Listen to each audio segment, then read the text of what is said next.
Welcome to Horticulture, where a group of extension professionals and plant people talk about the business, production, and joy of planting seeds and helping them grow. Join us as we explore the culture of horticulture. Greetings. Hello once again. Hey. Ray was saying that I should do a radio intro, so coming to you live from Lexington, Kentucky, this is Brett Wolf with the Horticulture podcast, joined by Ray Tackett and Jessica Besson. Perfect. What have you all been up to? What have you all been up to? Summer, winding. We're starting to get weather that's making me think. I don't know when my brain flips, but I feel like I'm in a summer wind down mode. I don't know how. Maybe it's when the kids start to go back to school. For you guys, I don't know. I'm in between county fair and state fair. So like the whole month of July has been like go county fair, and then it's like a weird week or so, and then we go to state fair, and then the light is at the end of the tunnel right there. Yes, after state fair, I feel better. The state fair days, and then it magically just opens up again. Starts to ease up just a little bit. How about you, Brett? Well, I was traveling a decent amount here and there through July and parts of August, trying to get our team in order and organized ahead of another round of the extension season coming up. Usually summer's a chance to plan and think about programming for the fall and coming winter. It's been a little busier with work stuff than usual. But September just around the corner is a big time for bonsai work. So work on my little trees. So that's coming up pretty soon. What's the season there on the bonsai? What is that? Well, so it's that kind of that last period before the descent down into hardening off. The descent down into preparation for winter, where there's a lot of mobility of nutrients and water and other stuff, and so you can make changes, bend the branches, trim stuff, and it'll heal faster during that time of year than if you did it in the middle of the summer or if you did it too late. Gotcha. So it's just sort of a key intervention moment. There's a couple of different ones, but so that's around the corner. Have you all been reading anything, or are you looking forward to reading anything once the light at the end of the tunnel arrives? I have a almost 2-year-old and a almost 4-year-old, so no. No reading? No, okay. Not at all. Not even bedtime stories? We read Little Blue Truck all the time. We read Llama Red Pajama. I can go on and on. Dolly Parton. Kids' books are so good. Amazing. Kids' books have all the wisdom, people, that you need in life if you read them carefully and simply for what they are. I think children's books, when I want to feel better about things, of course, I go to kids' books. I still miss reading like kids' books to read. My own son is 10 years old, going on 11 in September. But I kind of miss that phase where I would read the books. It was very relaxing for me and him both, and we would both fall asleep about the same time. They are. So, I do miss that. Books out there. Yeah, there are some good ones. I mean, there are some really good ones out there. I just started Peter Straub's Ghost Story. It's starting very slow, but it's starting to pick up. I mean, the first 300 or 400 pages are kind of slow, but yeah, it's one of those seasonal things. Once the season starts to feel like it's turning, I start to read more of my. I was going to say, you're going mysterious, very stuff. Thematic. Yeah, we're gonna it's find a theme. You. We're going to find you overheated in a sweater in late August, being like, I thought it was sweater weather. I am that guy. Drinking a hot pumpkin spice latte. Yes. I'll be that first guy. And I went to the north for vacation this year thinking, it's going to be cooler. Well, I went and lo and behold, it was a heat wave for them up there. So it was in the 80s when normally it was in the 60s. So I'm like, that worked out not so good for me. So I was wanting that pumpkin spice weather, Brett. Exactly. I will be honest. Most of my free time I have just been Olympics, right? Oh, that's what I've just been you're competing or watching? Yeah. Well, I joke and say that's like my goal in life. So now I'm like trying to find what could I compete in at this point. And I'm like, maybe archery? I don't know. Curling maybe for me. I don't know. Yeah, curling in the Winter Olympics. But that's, you watch them now and it's like you get so passionate about like badminton, and you get so passionate about like all these other random sports that maybe you've never even heard of before. But even my kids for the win. are like getting into it and cheering on and getting really excited about. A lot of energy around the Olympics. I don't know. Is it just me, or this year has been a little bit more hop on the hop train for Olympics? I mean, it's always a big world event, yes, but I don't know what it is. It's just everywhere's on social media and on TV. It seems like I see a little bit more. Maybe I've just noticed it for some reason. I don't know. I guess the 2020 games were during COVID, so this is the first ones That's a back as good far as summer games. that could be it. Yeah, maybe that's it. I hadn't thought about it that way, but that could be why. And we talk about all these world-class athletes, and they were competing in single rooms by themselves before, depending on what event they were in. It was just incredible. Yeah. Yeah, and University of Kentucky's been well represented this year, I hear. Yeah. They have on like half of the men's basketball team. Amazing. Yeah. Right. Mm-hmm. And like a fencer and volleyball players and all sorts of them. So it's been very well represented. Yeah. So I think that's brought a lot of local interest to the central part of the state for sure. Yeah. Well, one of the things that is kind of interesting, I think it comes out a lot this time of year with the Olympic athletes, is like how for a lot of them, their nutrition and exercise and everything is this really very dialed in system. I feel like it's a personal attack on me leading to this. And a dialed in system. No. I know. It's this dialed in system for kind of optimizing human performance. And it reminds me a little bit of a production system that we have access to, that we're going to talk about today for maybe trying to optimize plant performance. And that's the system of plasticulture. That, folks, is a segue. And that's a good one. So smooth, Brad. Yeah, and so the long story short on this is we have this system of production called plasticulture. In general, it just means plastic in agriculture. And technically, it includes any application where plastic is used in agriculture. So it could be a high tunnel, a low tunnel. It could be a plastic mulch bed, which is kind of the main point of focus for what we're talking about today. It could be, like I mentioned, the low tunnels, the caterpillar tunnels, things like that. There's a lot of different applications. But a couple of weeks, or I don't know, maybe a month ago, I don't know when it was, at some point this summer, one of our previous podcast guests, Macy Thompson, and I spoke at a field day here in Central Kentucky about some of the good, the bad, and the ugly of plasticulture and some of the decisions about whether you want to use it or not, focusing a little bit on that economics thing. And so I just thought it would be good to share some of what we talked about with the podcast. We have the good fortune to have someone here on the podcast as recently minted permanent host, Jessica Besson, who has actually grown on plastic and has laid some plastic in her day and pulled some up and done all kinds of all the dirty work that goes. All the dirty work, literally. Specifically about pulling it up. Yeah. She rolls her eyes and says pulling plastic. And so, Jessica, I mean, maybe a good place to start would be just give us an overview of like start to finish as far as the steps associated with growing on plastic, what this even looks like. I'm imagining the kind of mounded plastic covered beds that you will sometimes see along the side of the road, or if you see, agriculture in California, they use a lot of this kind of stuff. But what are the steps around the time of year that you're usually doing that for growing on plastic? Yeah. So I would say in general, most of the time people are doing this in April and May, right before big production season starts. It could be earlier or later. And you're going in ground that has been tilled and worked up a couple of times. And we have a piece of equipment, and it's called a plastic layer bed shaper, kind of as Brett has mentioned. It can come in various different sizes where it will make a raised bed, like a mound. It mounds the soil up to make a bed, flat on the top, raised up on the sides.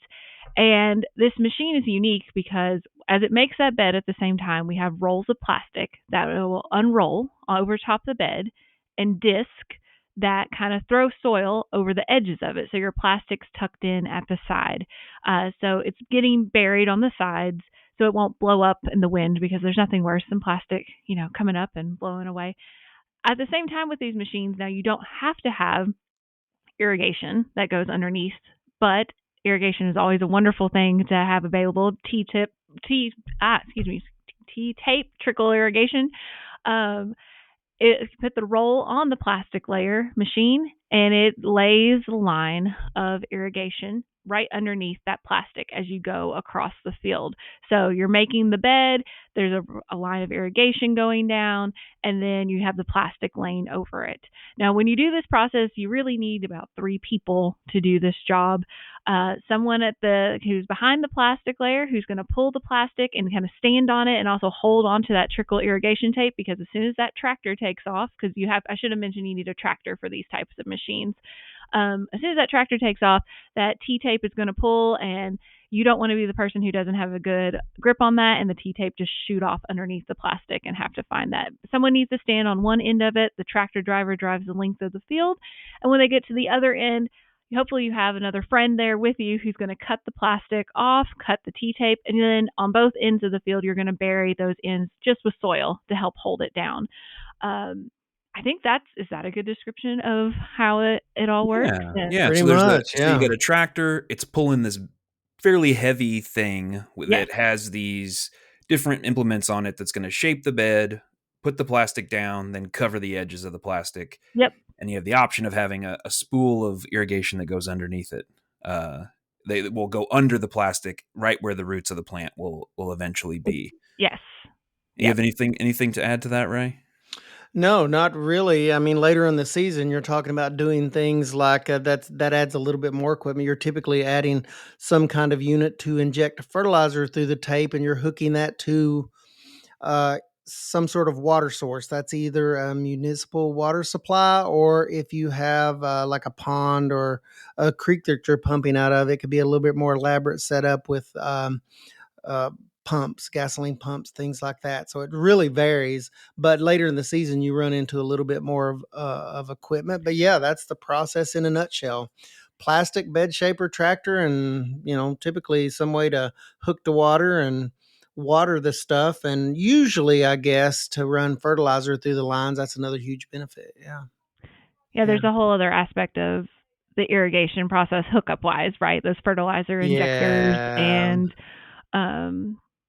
how are you closing off the lines? What kind of emitters are you using? All of that as well can go into it. But for simplicity, just like Rhett said, about the 5-minute shape version of the bed. Yeah. Well, so then pretty much it. One of the reasons why people put down plastic, one of many, is that in that area where it covers, it doesn't allow most weeds, at least, to grow up through it, right?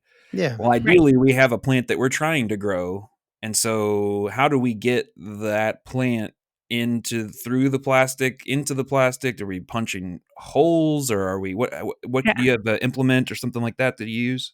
Yeah. So I've seen it done a couple different ways, and I have done it a couple of different ways myself before. Being able to borrow or get our own machinery to do it. They have water wheel setters, and I'll talk about those a little more in a second. But otherwise, a lot of people starting off, if they can manage to get plastic laid, will do it by hand. Often taking, say, you need to plant your tomatoes 3 feet apart, having a stick or something pre-cut, a tobacco stick in our case we would do, and marking off on that plastic, taking a trowel, stabbing a hole in the plastic, not on your T-tape, not on your irrigation line. Preferably not cutting T-tape. And then going, following through and planting after that, and covering your plants with soil. That hurts your back a lot doing it that way.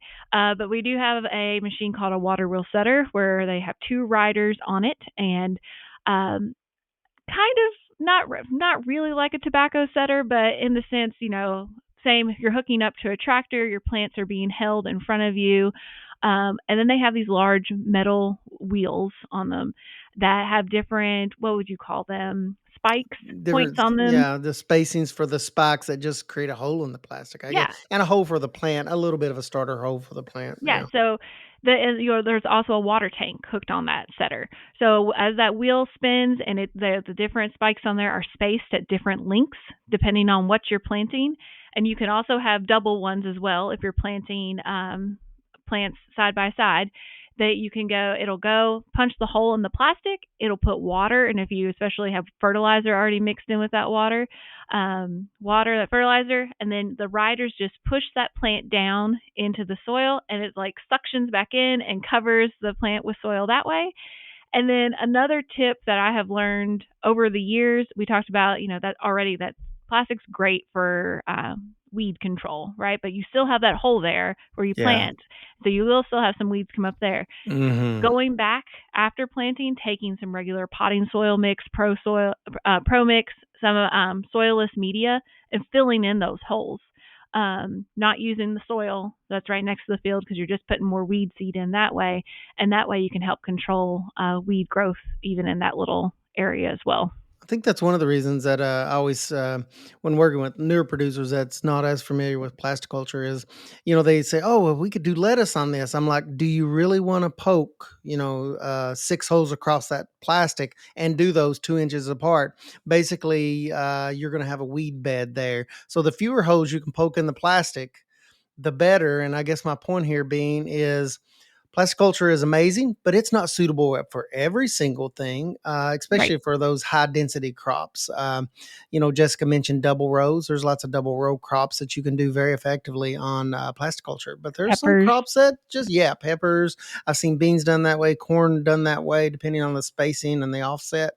But yeah, it's not suitable for every single thing, but it's an amazing process for a lot of things. A lot of different crops. So, I guess, one of the questions I have, or questions I'd like to talk about through the course of this. By the way, if you haven't seen one work before, just look up YouTube water wheel setter, and you'll see, kind of how the thing that Jessica just described. So those folks in the back have trays full of transplants that they are pulling plants out of and putting in by hand, but they're sitting on these things that are pulled behind a tractor, so they're not walking along necessarily and able to kind of do that as they fill in. It's a pretty cool process, and it's amazing how like a trained group or an experienced group can set a ton of plants really, really fast. I remember the first time I ever saw one, I was kind of like, I wonder how. I mean, I could see that it would speed up somewhat, but yeah, it's wild how quickly. Yeah. We used to take a full day to plant our tomato plants, and with that, it's like 2 hours to Mhm. to So do you're doing a whole day 800. by hand Yeah. versus wow, yeah. And you talk about, and also not fun full day of Right? bending Yeah. Bending over. over, yeah. Nobody's happy by the end of the day, right? Nobody's in a good mood. Nobody's had a Snickers bar. Everybody is Right. not doing Everyone well. needs Yeah. snack and a Yes. drink. Yeah. What I was saying, or what I was leading to before I distracted myself, was maybe thinking about why someone might do this or why they may not do this. And of course, my mind goes to some of the economic considerations, with the things that I kind of call the good and the bad of plasticulture.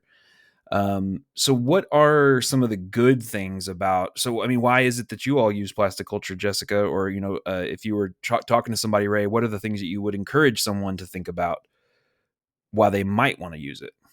Sure. Yeah. Go ahead, Jessica. You want to start Yeah. out?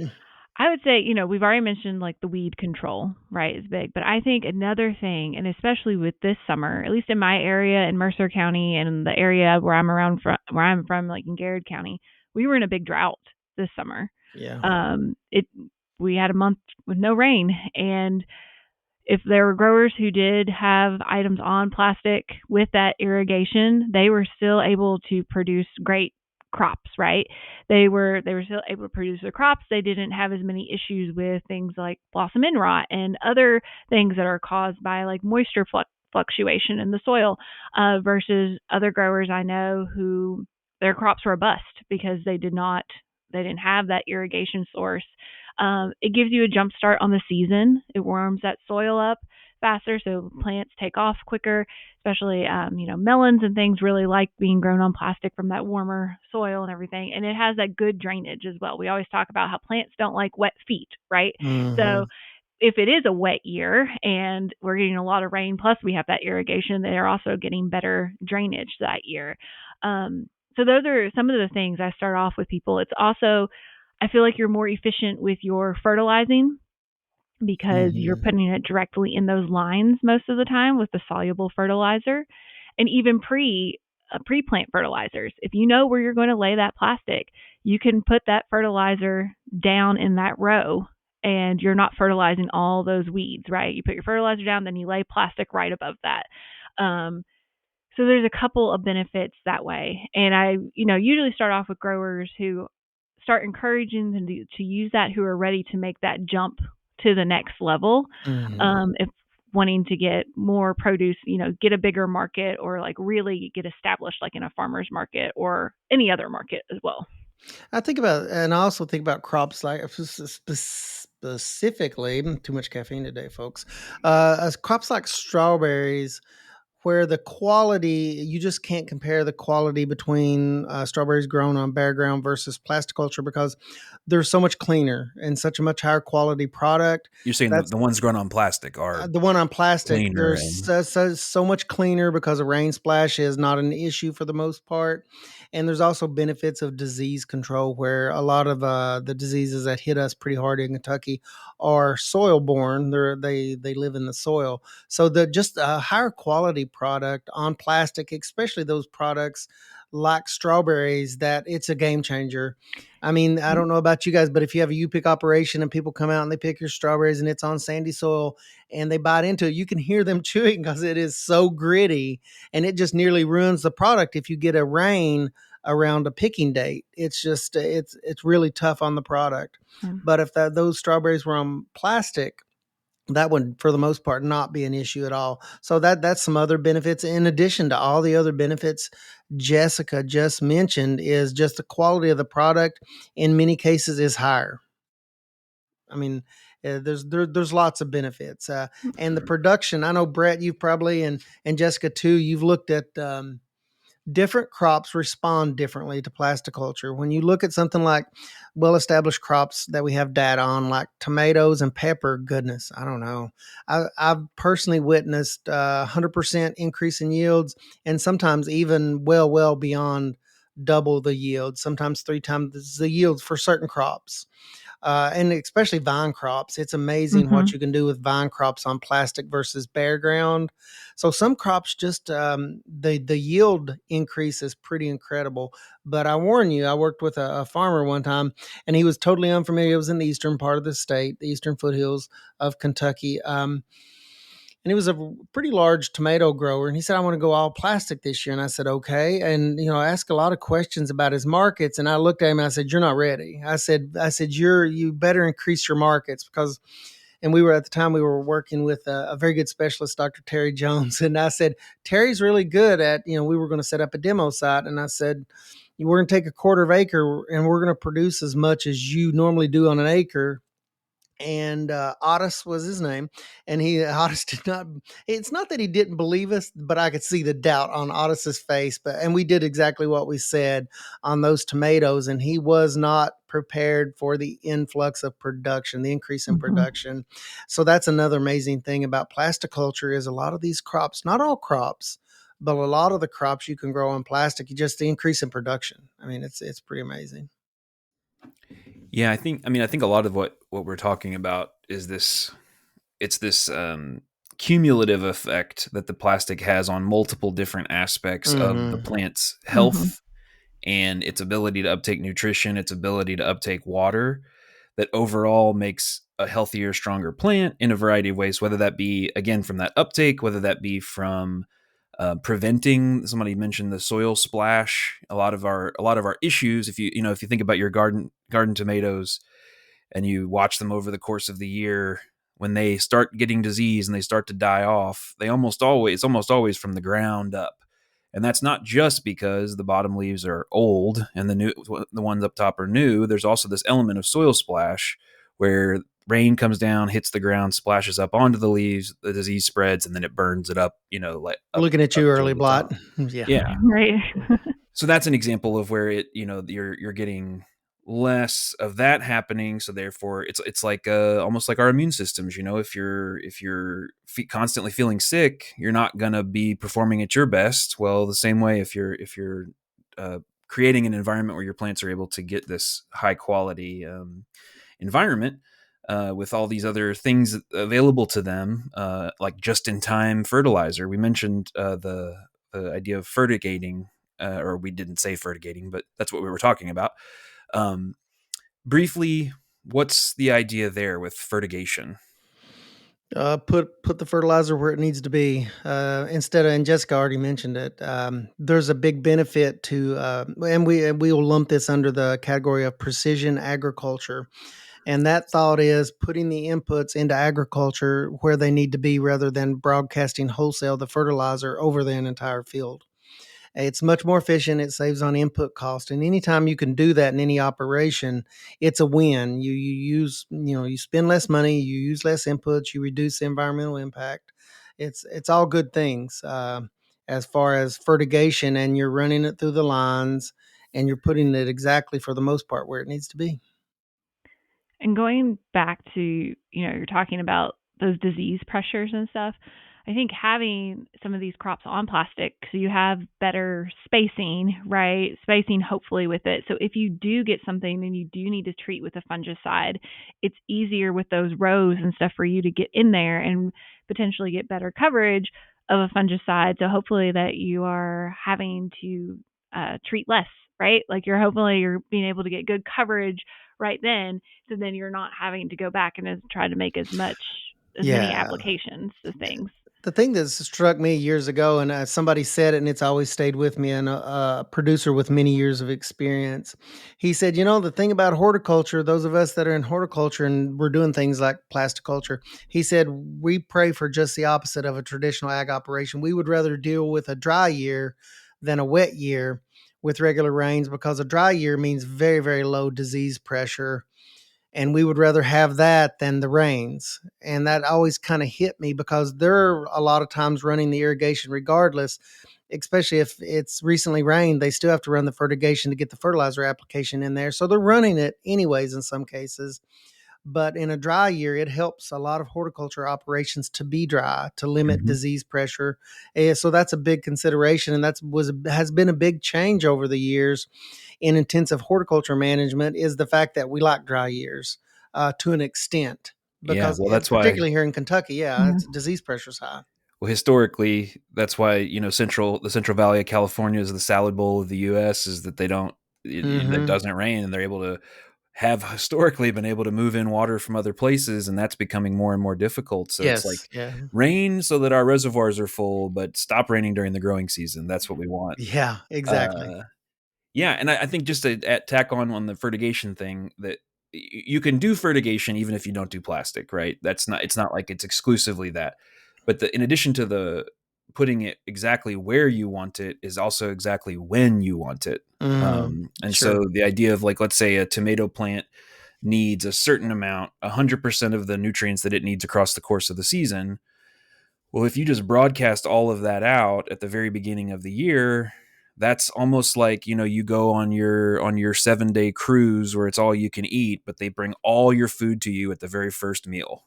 Some of that's going to go to waste. So ideally, you like to space it out throughout the course of the season. So you might be able to add a little bit of fertilizer at the beginning, and then space out and add fertilizer through the irrigation lines, which are right by those roots. Every week or every 2 weeks or whatever your schedule is throughout the course of the season. Also, this thought of microdosing, which, there's been some work done on like orchards and things, but pulsing fertigation to the point to where you're trying to really, really, really fine tune those applications to specific plants. And that's done for the most part, especially in the larger operations. But that would be near impossible if let's say you were just side dressing, as in olden days, you were just side dressing, tomatoes, peppers, whatever. You could not have that control over fertilizer, that granular control. Yeah. No, I had a grower this year who was having some issues in a high tunnel. And, looking back, he had soil tests done, and he did his pre-plant, fertilizer and all that, and he had his plant, but he ended up having like a nutrient deficiency that came up in the middle of the season. And because of that, where he was having that trickle irrigation, he could switch it up, and like you said, he wasn't limited just to what that granular was. He could go and get a specific water soluble thing and get it to those plants to help them turn around. So lots of benefits, but is it all benefits? I mean, I get that question sometimes too. Sometimes I'm challenged, from producers, rightfully so. They're like, "Well, you've told me about all the good things. Now I want to hear," as Paul Harvey says, "the rest of the story." And there's gotta be a different side to this coin, you guys. Oh, Surely. for sure. My biggest thing, just to go ahead and say, is, and I think everybody's, is just the disposal of it, Mm-hmm. right? Oh, Recycling. And I don't yeah. know, Brett, you might know more, if they have come Yeah, up I'm with gonna any pick ways Brett's to be brain, able yeah. to recycle it. Because I know, like, the biggest thing, you know, is that it's obviously dirty, right? It's obviously has soil all over it, and that was the biggest issue, at least like when I was still an undergrad a million years ago, that they were talking about, like, well, that's our hiccup, is that it's has all that soil over it, so we can't recycle it different ways. And so I don't know if you've heard that they've come up with anything else. No, I mean, there I have been people don't. who have tried to do it. There have been businesses that Yeah. have sprung up to try and do it. But before we jump into that, I mean, what is the Jessica? I'm going to go back to you as our on the ground expert here. What is the process of creating that giant pile of dirty plastic look Uh, like? You know, you've gone in, you've done the steps like you said to plant it. You've I mean, to lay the plastic, to plant into it. Your plants are there at the end of the season, looking sad and ready to give up the ghost. What does the process look like for getting that? yeah, so Yeah, getting rid of that. depends on like what plants you have in there, how easy it's going to be able to come out or not come out. So going through and pulling plants out first is usually the first step. And those tomato plants can have extensive root systems and be quite large and a mess. So that's your first task, is to get all of that stuff out. And most likely just go ahead and haul it out of your field, because in case you got any disease or anything funky, it's just easier at that point to take it out and, move it someplace else. Um, I've seen it done a couple different ways. They actually have plastic lifter machines you can purchase that hook up to the back of the tractor and have like two, what would we call those? They're not disc, but Like little undercutting, yeah, like it's yeah, almost like a really not robust chisel plow that's not yep, so deep. yep. And go along, it goes right over top of the row. You drive over top of the row with your tractor. It cuts right underneath the sides to lift that plastic up. And some of them do have mechanisms that you can tie the T-tape onto, and it will roll the T-tape up for you. And then it's just manual labor at that point. It's going back through and pulling all that plastic up to the end of the row. And you're like, oh, that's easy. That doesn't sound bad at all. Well, a lot of times it rips off. A lot of times it does that, depending on the weather, how wet the soil is. But, you don't want it to be too wet, because you don't want it to be a completely muddy mess in there. But getting every little piece of that plastic out is sometimes very challenging. I mean, and that's it. And I've seen other that they've taken just like regular subsoilers, like you mentioned, or like potato diggers, and have gone next to it. I've seen other people, unfortunately, who have had to do just a shovel, walk along the sides of your rows and like pop up the sides with a shovel to try to get that out, and then go back through over your field a couple of times to try to get all those little pieces of plastic out. I should, train my children to do this and give them a reward at the end. A big reward. It's Yeah. a tough work. It's a tough process. It's one of the great mysteries is, why do the edges of the plastic want to blow out during the season when it's windy, but then when it's time for them to come out, they will. I mean, if you at the end of a season, you spent a lot of time outside, it's still warm usually, and you just keep pulling the plastic and it keeps tearing. It's like it could be a meditative experience, and frustration and patience and all those other fun things. But yeah, I mean, it really, like you said, there is, even if you can use a piece of equipment to kind of loosen things up a little bit, you're still, at least in my experience, you're still going along and bunching this stuff up and holding it, maybe moving it into a bucket, and you have to. There are some people who reuse a plastic bed for another crop. You know, I've seen people for instance, follow a pepper planting with garlic or something, or they'll leave it in and maybe plant something in the spring. There are opportunities to do that, but at some point you're going to have to get that out of the field. And I think you pointed to that disposal issue then, where ultimately, for the most part, this is a bunch of plastic going into a landfill. Is the downside or the negative thing, and there's both economic and probably personal ethical considerations. There's as far as our consumers, our customers may have certain things that they feel about that. The number of people who have strong feelings about a pulp berry container versus the plastic clamshell at a farmer's market. People think the plastic clamshell is the evil petroleum plastic corporate empire, Kroger brand, or grocery store brand, Driscoll's, blah, blah, blah, blah, blah. They have all these associations. And the pulp container is that, well, that's down home on the farm. But I have experienced myself seeing berries in those two different containers, and the ones in the clamshells last 2 to 3 times as long. And there's a reason why grocery stores use them. And so it's like this trade-off between the values of the customer, the values of you as a producer, and then also, like you said, like I said, the cost of disposal, because it's a lot. It's a thin piece of plastic, but when you stack it all up, it ends up being quite a bit. A lot, yes. That's the one. That's the one thing. I mean, it does require. We already mentioned a lot of the initial investment cost. I mean, there's the equipment. Not everybody has a 50 horsepower tractor, or 60 or 70 horsepower tractor if it's 2-wheel drive. Not everybody has the bed shaper, and all the attachments to do that. But I find that the labor that it takes to pull up the plastic once it's down, that can be pretty significant, especially if you have to hire labor.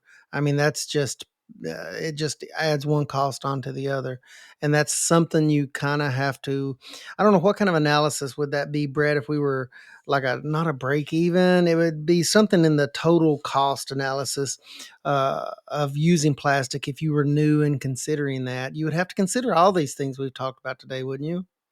The I think so. potential for increased One production. of the What is it? one of the things we didn't talk about on as much on the positive is that there are certain ways that you might reduce your labor inputs in addition to your other inputs. So, like in general, when we're talking about even just as simple as your wallet, right? In your wallet, if you have more money going in or less money going out, at the end, you're going to have more money than you did otherwise. And so it's the same way with the enterprise. If you have higher potential returns through whether that be a higher value crop, more of it, higher quality, whatever.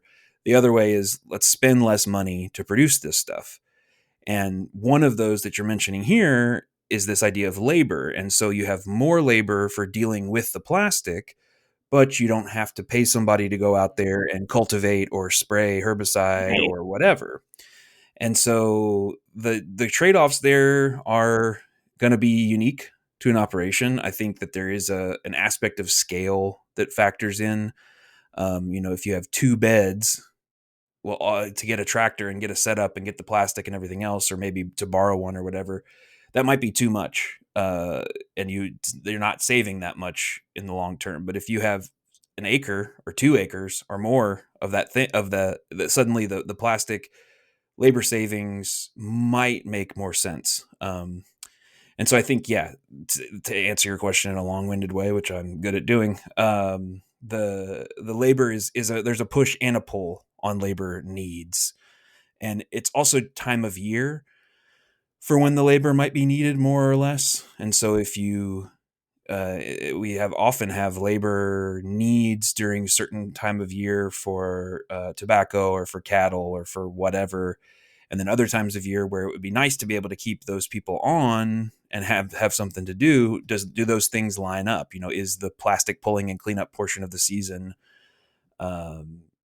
a different time of year from when I guess some of the tobacco stuff, I guess, is kind of a dated reference at this point for a lot of people, but when you're stripping or when you're topping or whatever. So I think, yes, there is a significant trade-off, and there are some budgets available from different university websites that kind of give some indications of what those costs are or could be. But I think, yeah, and just the overall higher install costs. In case anybody wasn't familiar with the horsepower tractor reference, some of these implements are either really heavy or they dig real into the soil really hard. And so having a beefy tractor that has a little bit of weight and a little bit of power could be necessary. It just depends on the size of the implement that you're using and all that kind of fun stuff. But yeah, it's a system, and you're thinking about incorporating a system and all the things that go along with that. So just to recap here, I think one of the things I would like to maybe run back we've mentioned several of them across the course of this conversation. What are some of like the quintessential plastic crops? We talked about some, mentioned some of them just in passing. Things like strawberries here in Kentucky, peppers and Tomatoes. tomatoes are super common. What else, Jessica? I was going to say for sure tomatoes, Mm-hmm. and I would say melons wise. Yeah, melons for I sure. know Ray and I got to see like how many acres, 200 plus acres of watermelon on plastic out in Western Kentucky once. Cucumbers? Yeah, all the cucurbits, right? Yeah, right. vining crops. Yeah, they do really well on plastic. Mm-hmm. You'll find, I mean, to a lesser extent, I mean, depending on the state, you'll find like cool season crops sometimes on plastic. The ones we just mentioned, they're just the top ones that scale really well. The only ones that, I don't think of when I think of plastic for the most part would be like a high density crop like lettuce or something like that. Yeah. I've actually seen that planted, and I was like, whoa, that's brave. So, yeah. And I've seen, surprisingly, I've seen sweet potatoes planted that way before, which actually makes it kind of easy to harvest the sweet potatoes afterwards. I've seen sweet corn, which people I don't think would think that as well, that you could do that. But there are a couple of growers I know, not necessarily not in my county, but other counties that are doing sweet corn crops on plastic to get them out early so they can have that sweet corn really early at farmers markets. I've seen some even use transplants instead of seed. Yes. As far as transplanting sweet corn to get a super early jump. So yeah, interesting. Oh, I guess all flower production too. Like, I mean, I know what they're doing with other just like row covers and stuff in the soil, like blocks of plastic. I've seen cut flowers also grown. Alexis is here; she would elaborate more. Yeah, we're talking about that way.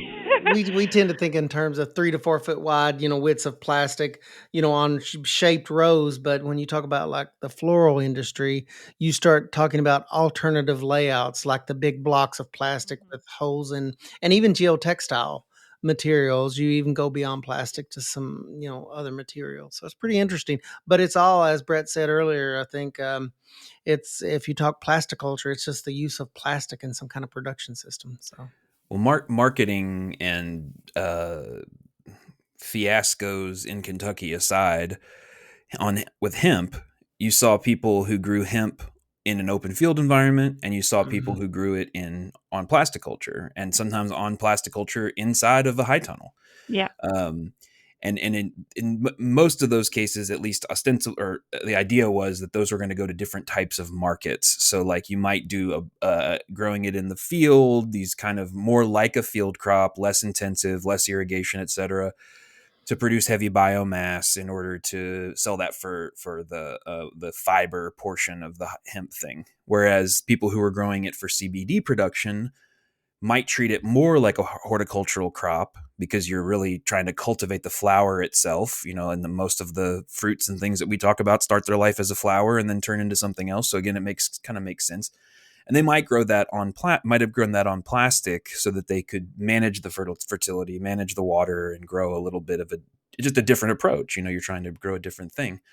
One of the interesting things that I came across as I was thinking back on my experience and also just reading a little bit is that one of the vining crops that could kind of go either way is pumpkins. Oh, so yeah. Some people grow pumpkins on plastic, but a lot of them, especially larger. So you mentioned the big scale melon growers, an opportunity to visit a large scale pumpkin growers up in Indiana, and a lot of their pumpkins, they don't grow on plastic. They do a strip. They have a cover crop that they roll down, and then they do a strip till. I mean, strip tillage. Plant those things into that.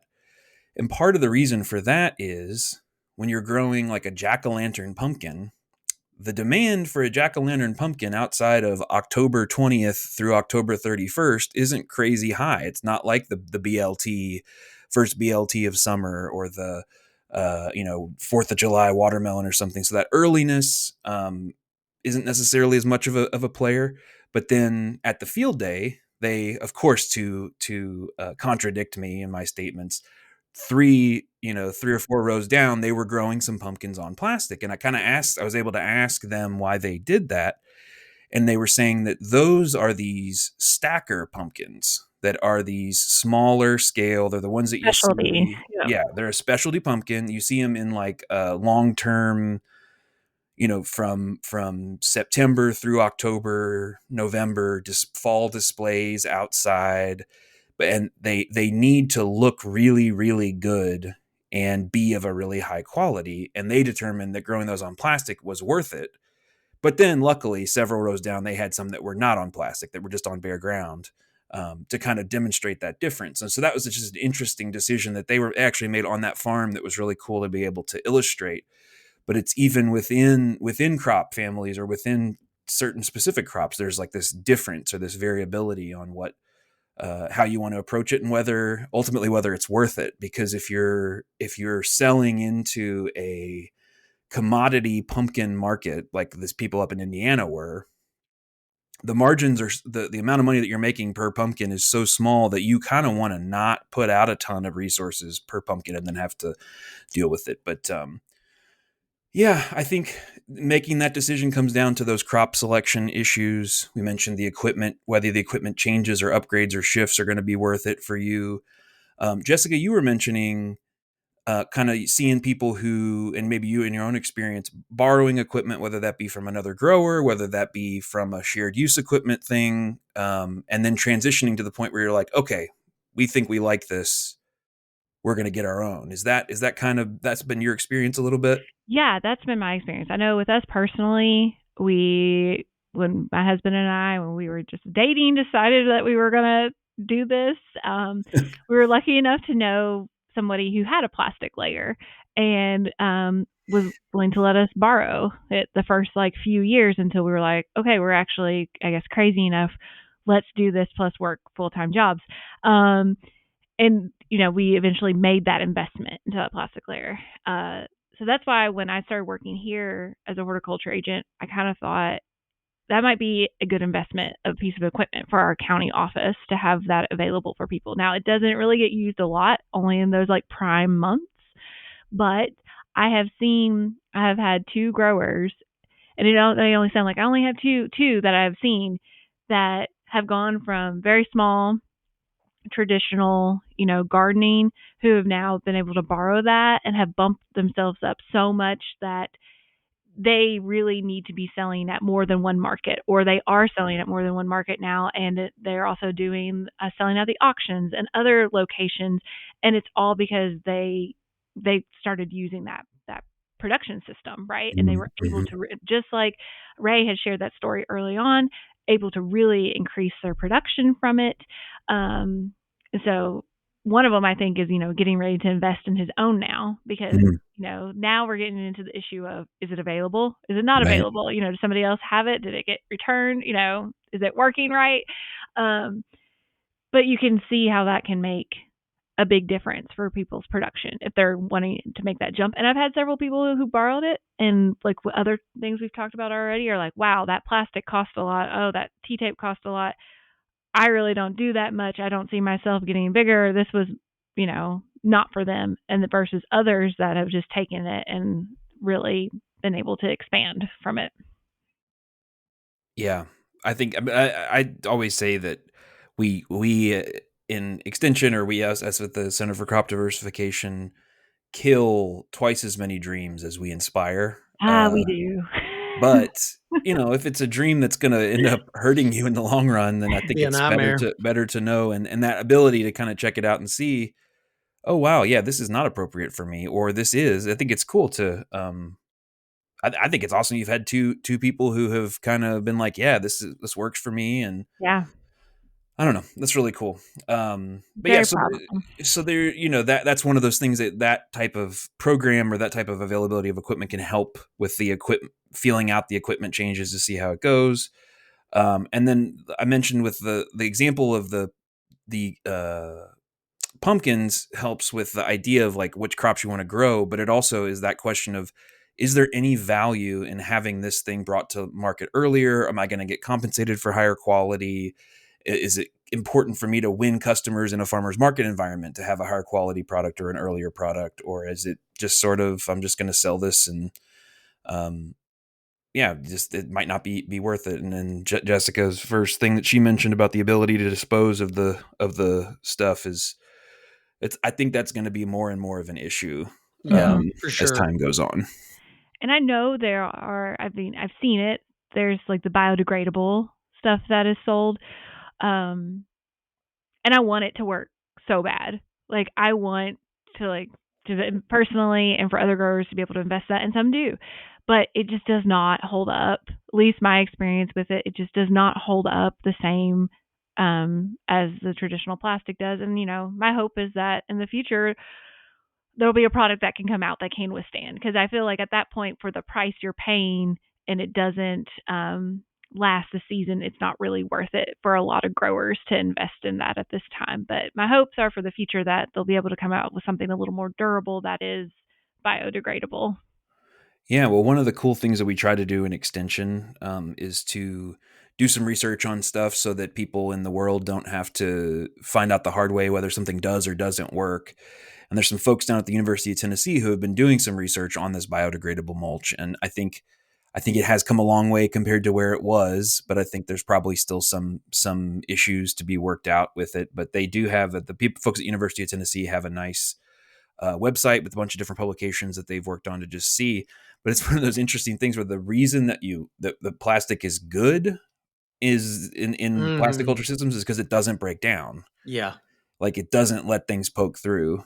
And then, but at the same time, so you don't want a product that's not going to last through the season, but you do want one that is going to at some point break down. Because if you left that plastic in the field, the regular plastic in the field, it would just stay there for forever and ever. And I think maybe that's called tear. having your cake and eating it too. So that's the trick, is stick around as long. It's like being a good guest at a party. We want you to stick around as long as we need you here, but not too long. And so far, a lot of them are early exits from the party. Well, cool. I mean, I think plasticulture is one of those things that in Kentucky we like to claim that, and I guess it's true, that Emery Emmert, this professor who was at UK, is one of the fathers of plasticulture in the United States. You know how those narratives go. There's always different claims to the crown, but different people who've experimented with stuff. But it has been something that I think has been part of Extension outreach around specialty crop products, horticultural products for a while. I think there are really valid environmental criticisms of plasticulture systems, and I am sympathetic to those. And so it's this complicated line that we walk of trying to explain good and bad and work it out for ourselves. But just give us an answer, Brett. Yes or no? I want a clear-cut answer. Just a quick 30s. No, the committee has decided. Yeah, exactly. Yeah, so you always, I think, anytime you're making changes to an operation, whether it's, a lot of operations already have plasticulture, but if you're trying to make that decision, look at the total picture, look at the labor that you have on hand, look at your management ability to manage these things, and see if it's right for you. And if all else fails, maybe one of the first stops you should make is at your local county extension office for further guidance or help. Yeah. Well, thank you all for joining us. Once again, if you can find us on Instagram, our handle there is Horticulture Podcast. You can also contact us through email, reach out to us. There's Ray will put the link to the email in the show notes. But this has been, I don't know how many episodes we're on now. It's got to be 100 or close. Yeah, it's around then, 70, 80, or I've lost track. I need to look sometime. We do it by seasons, but a bunch. Yeah. But we're still having fun. But if you have topics that you'd like for us to cover, feel free to share those. Either comment, DM us on Instagram, email us, however you want to get a hold of us. But as we grow this podcast, we hope that you'll grow with us. Thanks, and we'll see you next time.